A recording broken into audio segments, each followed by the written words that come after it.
may nakita sila ng mga nasa lineup na medyo may pampabas no? Ano masasabi mo sa nambabatikos ngayon sa Liga, sa PSL? Dahil sa mga vlogger na naglalaro sa Liga na sila Kobe, Pride of the Cavite, at si Mr.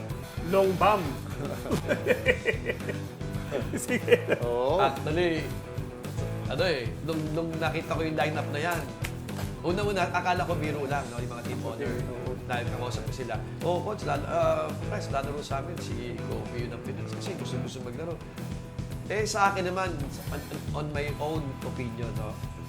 As long as merong GAB license siya, as long na mas magmababuhin yung liga na.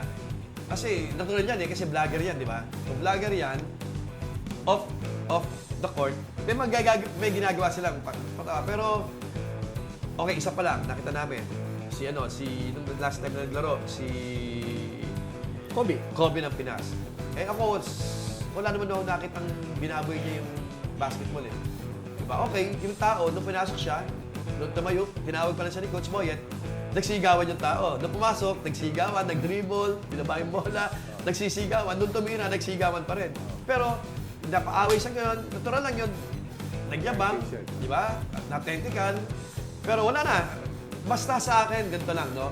Huwag lang din ang babuyan, huwag lang sila magpasok sila, tapos magkatambing-tambing, magagantong-gantong.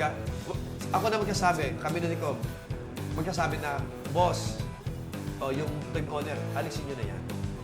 Alisin nyo na sa team. As long as they abide by the rules, polisiya ng Kasi PSL. parang